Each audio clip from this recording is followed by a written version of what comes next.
Hi all, welcome back to engineering with Appuji. അപ്പോൾ ഇന്ന് നമ്മൾ ഈ നമ്മുടെ ഫസ്റ്റ് മൊഡ്യൂളിലെ ബാക്കി റേ ട്രാൻസ്മിഷൻ തിയറി എന്നുള്ള പോയിന്റാണ് നോക്കുന്നത്. ഓക്കെ, ഇപ്പോൾ നിങ്ങൾക്കറിയാം റേ ട്രാൻസ്മിഷൻ എനിക്ക് നിങ്ങൾ +1 +2 ഫിസിക്സിൽ നിങ്ങൾ പഠിച്ചിട്ടുണ്ടാവും. സ്നെൽസ് ലോ ഒക്കെ പഠിച്ച സമയത്ത് നിങ്ങൾ എൻട്രൻസിന് പ്രിപ്പയർ ചെയ്യുന്ന സമയത്തൊക്കെ പഠിച്ചിട്ടുണ്ട്. ഏകദേശം അതുമായിട്ട് റിലേറ്റ് ചെയ്യുന്ന ഒരു ടോപ്പിക്കാണ് റേ ട്രാൻസ്മിഷൻ തിയറി എന്ന് പറയുന്നത്. അതായത് നമ്മൾ ഒരു ഈ ഞാൻ പറഞ്ഞല്ലോ ഫൈബർ, ഒപ്റ്റിക്കൽ ഫൈബറിനുള്ളിലൂടെ റേ പോകുന്നത് ഒരു ടോട്ടൽ ഇന്റേണൽ റിഫ്ലക്ഷൻ എന്നുള്ള രീതിയിലാണ്. ഇങ്ങനെ റിഫ്ലക്ട് ചെയ്താണ് പോകുന്നത്. അപ്പോൾ ഇതെങ്ങനെയാണ്, ഇതിന് എന്തെങ്കിലും രീതികളുണ്ടോ എന്നുള്ള കാര്യങ്ങളൊക്കെയാണ് നമ്മൾ ഈ റേ ട്രാൻസ്മിഷൻ തിയറിയിലൂടെ പഠിക്കുന്നത്. അപ്പോൾ ഇത് പ്രധാനമായിട്ടും ഡിപ്പെൻഡ് ചെയ്യുന്നത് നമ്മുടെ refractive index of the dielectric medium. ഈ ഡയലക്ട്രിക് മീഡിയത്തിന്റെ റിഫ്രാക്റ്റീവ് ഇൻഡെക്സിനെ ഡിപ്പെൻഡ് ചെയ്തിട്ടാണ് ഇരിക്കുന്നത്. ഓക്കെ, നമ്മൾ ഒരു കാര്യം കൂടി പ്രധാനം മനസ്സിലാക്കേണ്ടത്, the ray travels faster in a rarer medium than denser. ഇപ്പോൾ രണ്ട് മീഡിയം ഉണ്ടെന്ന് വിചാരിക്കുക. ഇത് N2 ഇത് N1. N1 എന്ന് പറയുന്നത് ഒരു denser മീഡിയമാണ്.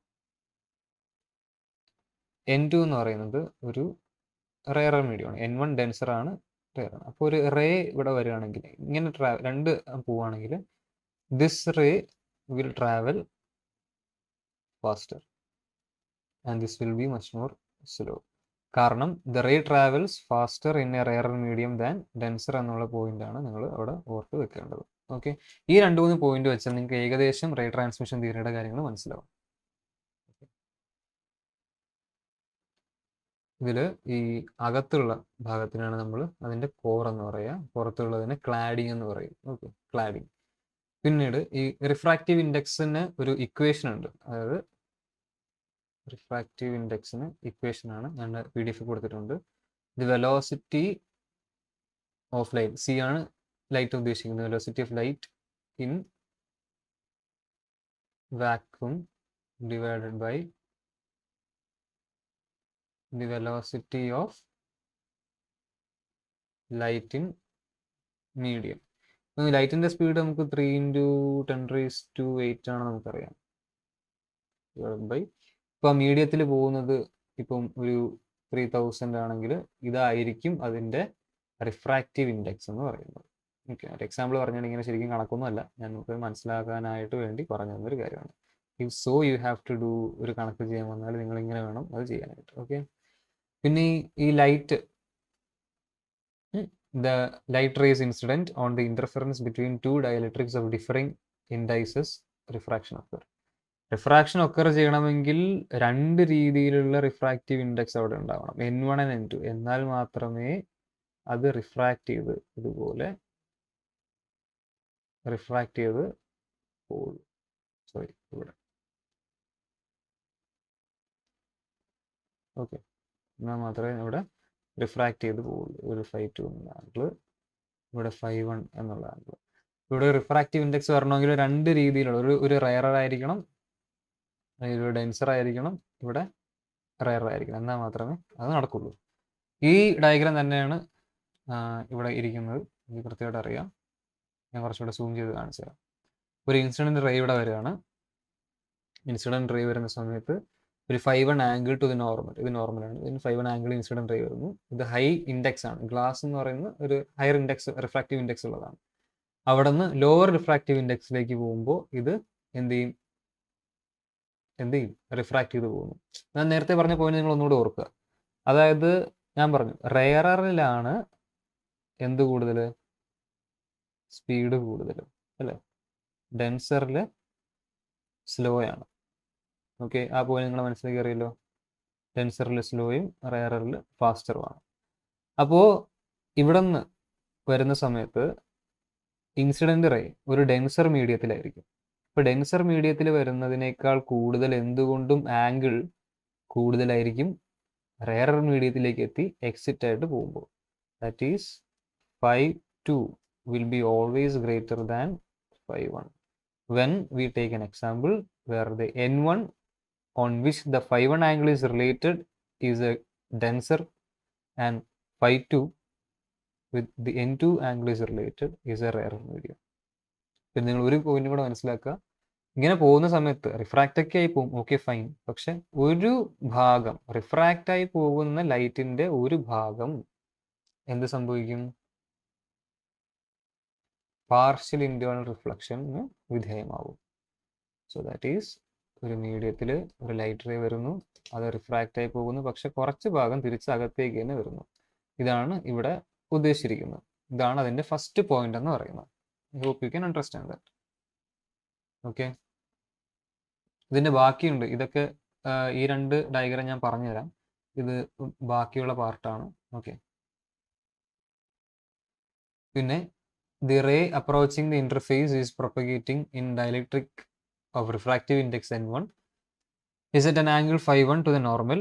If dielectric on the other side of interface has a refractive index n2 which is less than n1, then refraction is such that ray path in lower index medium is at an angle of phi2 to the normal where phi2 is greater than phi1. ഇതാണ് നിങ്ങൾക്ക് നേരത്തെ പറഞ്ഞു തന്ന കാര്യം അല്ലേ? ഞാനിവിടെ വരച്ച് പറഞ്ഞു തന്ന കാര്യം തന്നെയാണ് ഞാനിവിടെ എഴുതിയിരിക്കുന്നത്.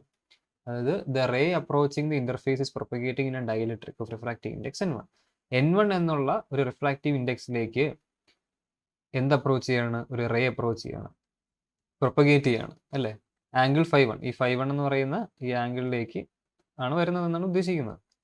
Okay, if dielectric on the other side of interface has a refractive index n2 which is less than n1, ഇവിടെ ഇത് n1 ആണ്. If the dielectric on other side of interface has a refractive index n2, ഇത് നടുക്കൂടെ പോകുന്നവരെ interface എന്ന് ഉദ്ദേശിക്കുന്നത് നമ്മൾ. അതിനപ്പുറത്ത് കിടക്കുന്ന n2-ന് n1-നേക്കാൾ കൂടുതൽ റിഫ്രാക്റ്റീവ് ഇൻഡെക്സ് ഉണ്ടെങ്കിൽ അല്ലേ, refractive index n2 which is less than n1, അതിനേക്കാൾ കുറവാണ് n2 എന്നുണ്ടെങ്കിൽ, അതായത് n1 ഡെൻസറും n2 റെയർ ആണെന്നുണ്ടെങ്കിൽ, then refraction is such that, അങ്ങനെയാണെങ്കിൽ റിഫ്രാക്ഷൻ നടക്കും. എങ്ങനെ നടക്കും? The ray path in lower index medium is at an angle phi2 to the normal. അതായത് റിഫ്രാക്ഷൻ നടക്കുന്ന phi2 എന്നുള്ള ആംഗിളിലായിരിക്കും അതിന്റെ റേ പാത്ത് വരുന്നത്, where phi2 is greater than phi1. ഞാൻ നിങ്ങൾക്ക് നേരത്തെ കാണിച്ചു തന്ന കാര്യം ഞാൻ വരച്ച് പറഞ്ഞു തന്നില്ലേ? Where phi2 is greater than phi1 എന്ന് പറഞ്ഞില്ലേ? ആണ് ഇവിടെ പറഞ്ഞു, phi2 is greater than phi1. ഈ 5-1 5-2 ഒക്കെ നിങ്ങൾ സത്യം പറഞ്ഞ് നിങ്ങൾ പണ്ട് പഠിച്ചിട്ടുണ്ട്, സ്നെൽസ് ലോയിൽ പഠിച്ചിട്ടുള്ള കാര്യമാണ്. n1 sin phi1 equal to n2 sin phi2, Snell's ലോയിൽ പഠിച്ചതാണ്. ഒന്നുമില്ല, n1 sin phi1 equal to n2 sin phi2. അത് നമ്മൾ റീഅറേഞ്ച് ചെയ്ത് നമുക്ക് എഴുതാൻ പറ്റും. എങ്ങനെ? ഈ sin phi1 ഇവിടെ തന്നെ കിടക്കും, ഈ sin phi2 നമ്മൾ ഇതിൻ്റെ അടിക്ക് കൊണ്ടുവരും, എന്നിട്ട് n1-നെ ഇതിൻ്റെ അടിയിലോട്ടും കൊണ്ടുവരും. അപ്പോൾ എന്ത് പറ്റും? sin phi1 by sin phi2 equal to n2 by n1 എന്നായി. ഈ sin phi2 അടിയിൽ കൊണ്ടുവന്നു, n1-നെ ഇതിൻ്റെ അടിയിൽ കൊണ്ടുവന്നു. അപ്പോൾ ഇതാണ് നമ്മുടെ സ്നെൽസ് ലോയുടെ പ്രധാനപ്പെട്ട ഒരു പോയിന്റ്. പിന്നെ ഈ പറഞ്ഞ പോയിന്റ് ഞാൻ പറഞ്ഞല്ലോ, small amount of light is always reflected back in the original dielectric medium which is partial internal reflection കാരണം അതിലേക്ക് തിരിച്ചു വരും. പിന്നെ angle of refraction always greater than angle of incidence, അതായത് റിഫ്രാക്റ്റീവ് വരുന്ന ആംഗിൾ ഐ മീൻ phi2 എന്ന് പറയുന്നത് എപ്പോഴും phi1-നേക്കാൾ കൂടുതലായിരിക്കും. എപ്പോ? കാരണം since n1 is greater than n1. n1 എന്ന് പറയുന്നത് ഒരു ഡെൻസർ മീഡിയം ആയതുകൊണ്ട്, തിരിച്ചാണെങ്കിൽ അങ്ങനെയല്ല. അപ്പം n1 denser medium than n2 ആയതുകൊണ്ടാണ് ഇത് ആപ്ലിക്കബിൾ ആയിരിക്കുന്നത്. ഓക്കെ, പിന്നെ ഉള്ളത് നമുക്ക് നോക്കാനുള്ളത് എന്താണ്? ക്രിട്ടിക്കൽ ആംഗിളാണ് അല്ലേ? phi c എന്ന് പറയുന്ന ക്രിട്ടിക്കൽ ആംഗിളാണ്. ഇപ്പൊ നമ്മൾ പറഞ്ഞു എന്താണ്, ഈ നമ്മൾ വരച്ച സമയത്ത് നമ്മൾ പറഞ്ഞു ഒരു ആംഗിളിൽ പോകുന്നുണ്ട്, ആംഗിൾ 5-1 ആണ്, തിരിച്ച് ഇങ്ങോട്ട് പോകുന്നുണ്ട്, അത് 5-2 ആയിരിക്കും, ഇത് റെയർ ആണ്, ഇത് ഡെൻസർ ആണ്. ഇപ്പം നമ്മൾ പറഞ്ഞായിരുന്നു ഇത് n1 ആണ്, ഇത് n2 ആണെന്നൊക്കെ പറഞ്ഞു. അപ്പോൾ ഇത് ഇങ്ങനെ ചരിച്ച് കൊണ്ടുവരുമ്പോൾ അതിനനുസരിച്ച് ഇവിടെ നീങ്ങി വരും. അപ്പോൾ at A point of time ഇത് ഇങ്ങനെ വരും, പിന്നെ കുറച്ചും കൂടെ ചരിക്കുമ്പോൾ വളരെ നേർത്ത് വരും, പിന്നെ വീണ്ടും ഒരു പോയിന്റ് എത്തുന്ന സമയത്ത് ഒരു പ്രത്യേക ഒരു ആംഗിൾ വരുമ്പോൾ, ഒരു 5C എന്ന് പറയുന്ന ഒരു ആംഗിൾ വരുമ്പോൾ കറക്റ്റ് ഇതിലൂടെ പാസ് ചെയ്യും. ഇത് നമ്മുടെ റേ. അതിനെയാണ് നമ്മൾ എന്ത് പറയുക, ക്രിട്ടിക്കൽ ആംഗിൾ എന്ന് പറയുക. ആ ക്രിട്ടിക്കൽ ആംഗിളിനെയാണ് നമ്മൾ 5C എന്നുകൊണ്ട് ഇവിടെ ഡിനോട്ട് ചെയ്യുന്നത്. ഈ ഒരു ആംഗിൾ എത്തുന്ന സമയത്താണ് കറക്റ്റ് നോർമലിലൂടെ അത് പാസ് ചെയ്യുന്നത്. ഓക്കെ ഓക്കെ അതായത് നമ്മുടെ ആംഗിൾ ഓഫ് റിഫ്രാക്ഷൻ ഈ പറയുന്ന ആംഗിൾ ആണല്ലോ. ഇപ്പോൾ ഒരു 90 ഡിഗ്രി വന്നില്ലേ. ഈ ആംഗിൾ ഓഫ് റിഫ്രാക്ഷൻ 90 ഡിഗ്രി വരികയാണെങ്കിൽ റിഫ്രാക്റ്റഡ് റേ എന്ത് ചെയ്യും, പാരലായിട്ട് എന്തിന്, ടു ഇന്റർഫേസ്. ഞാൻ പറഞ്ഞല്ലോ ഇതാണ് നമ്മുടെ ഇന്റർഫേസ് എന്ന് പറയുന്നത്. അപ്പോൾ ഇതിന് പാരലായിട്ട് 90 ഡിഗ്രിയിൽ പോവും. ഓക്കെ, അതാണ് നമ്മൾ ഉദ്ദേശിക്കുന്നത്. ഈ sin 5C കണ്ടുപിടിക്കാനായിട്ടൊരു വഴിയുണ്ട്. ഈ ഇക്വേഷൻ നിങ്ങൾ ഓർത്ത് വെക്കുക. ഓക്കെ, ഈ sin 5C കണ്ടുപിടിക്കാനായിട്ട് ഒരു വഴിയുണ്ട്. I hope you can understand that. അപ്പോൾ അതാണ് അതിൻ്റെ കാര്യം. അപ്പോൾ നമ്മളിന്ന് പഠിച്ചത് പ്രധാനമായിട്ടും എന്തൊക്കെയാണെന്ന് നമുക്കൊന്ന് ഓവർലേ എടുക്കാം. ഓക്കെ, ഡിജിറ്റൽ മോഡുലേഷൻ്റെ കാര്യങ്ങളൊക്കെ നമ്മൾ കഴിഞ്ഞ മൊഡ്യൂൾ നോക്കി, അഡ്വാൻറ്റേജ് നമ്മൾ നോക്കി, ഇത് കഴിഞ്ഞ മൊഡ്യൂൾ നോക്കി, ഓർമ്മയുണ്ടല്ലോ. ഓക്കെ, പിന്നെ റേ ട്രാൻസ്മിഷൻ തിയറിയോട്ട് നമ്മൾ ഈ മൊഡ്യൂളിൽ ഈ ഒരു വീഡിയോയിൽ നമ്മൾ നോക്കി തുടങ്ങിയത്. അതിൽ റിഫ്രാക്റ്റീവ് ഇൻഡെക്സിനെ പറ്റി പഠിച്ചു, ഡെൻസർ മീഡിയം റെയർ മീഡിയം പഠിച്ചു, ഏതിലാണ് സ്പീഡ് കൂടുതലെന്ന് പഠിച്ചു, റേ ട്രാൻസ്മിഷൻ തിയറി എന്തിനാണ് ഉപയോഗിക്കുന്നതെന്ന് പഠിച്ചു, റിഫ്രാക്റ്റീവ് ഇൻഡെക്സിൻ്റെ ഇക്വേഷൻ പഠിച്ചു, അതിന് നടുക്കുള്ള ഇൻ്റർഫേസിനെ പറ്റി പഠിച്ചു. ഈ low index, high index, glass high index ആണെന്ന് മനസ്സിലായി. പിന്നെ അതിനങ്ങനെ സാധാരണ രീതിയിൽ വരുന്ന സമയത്ത് തന്നെ പാർഷ്യൽ ഇൻറ്റേർണൽ റിഫ്ലക്ഷൻ എന്ന് പറയുന്നൊരു കാര്യം വരുമെന്ന് പഠിച്ചു. പിന്നെ അതിനകത്ത് തന്നെ 5C എന്ന് പറയുന്ന ആംഗിളിൽ വരുന്ന ഒരു സാധനം വരും, എന്താണത്, ക്രിട്ടിക്കൽ ആംഗിൾ അല്ലേ. പിന്നെ ഇതിൻ്റെ ഡെഫിനിഷനാണ്. അപ്പോൾ ഞാനിതിൻ്റെ ലിങ്ക് ഡിസ്ക്രിപ്ഷനിൽ കൊടുത്തേക്കാം. അപ്പോൾ ഇതിന് PDF ആയിട്ട് തന്നെ നിങ്ങൾക്ക് കിട്ടും. അപ്പോൾ PDF ആയിട്ട് കിട്ടുമ്പോൾ അതും കൂടി വെച്ച് കമ്പയർ ചെയ്ത് പഠിച്ചാൽ സിമ്പിളായിട്ട് പഠിച്ചെടുക്കാൻ പറ്റും. നിങ്ങൾ മാക്സിമം പോയിന്റ്സ് ഇൻക്ലൂഡ് ചെയ്യാൻ നോക്കുക. പരീക്ഷ എഴുതുന്ന സമയത്തും വെറുതെ വാരി വലിച്ച് എഴുതിയാൽ അവർ മാർക്കൊന്നും തരാൻ പോകുന്നില്ല. നിങ്ങൾ വലിയൊരു പാരഗ്രാഫ് എഴുതിയിട്ട് അതിനകത്ത് ഏതെങ്കിലും ഒരു സെൻറ്റൻസിൽ മാത്രം നിങ്ങളുടെ പോയിന്റ് കിടന്നാലും അതിന് മാർക്ക് കിട്ടില്ല. ചിലപ്പോൾ ഒരു ഇമ്പോർട്ടൻ്റ് ആയിട്ടുള്ളൊരു പോയിന്റ് ആയിരിക്കും, അത് കിടക്കുന്ന പാരഗ്രാഫിൻ്റെ നടുക്ക് എവിടെയെങ്കിലും ആണെങ്കിൽ വായിച്ച് മനസ്സിലാക്കി ചിലപ്പോൾ നിങ്ങൾക്ക് പോയിന്റ് കിട്ടണമെന്നൊന്നുമില്ല. നിങ്ങൾ ആദ്യമേ പോയിന്റ് വൈസ് ആയിട്ട് തന്നെ എഴുതാൻ മനസ്സിലാക്കി പഠിക്കുക, ബാക്കി എക്സ്പ്ലെയിൻ ചെയ്യാം. അപ്പോൾ അതുകൊണ്ട് ഞാൻ ഈ PDF ഉണ്ടാക്കിയ സമയത്തും പോയിന്റ്സ് മാത്രമാണ് കൊടുത്തിരിക്കുന്നത്. നിങ്ങൾ സ്വന്തമായിട്ട് മനസ്സിലാക്കി എക്സ്പ്ലെയിൻ ചെയ്യാം. പോയിന്റുകൾ കൊടുത്തിട്ടുണ്ട്, ഇത് തന്നെ എഴുതിയാൽ മതി, മാർക്കൊക്കെ കിട്ടും.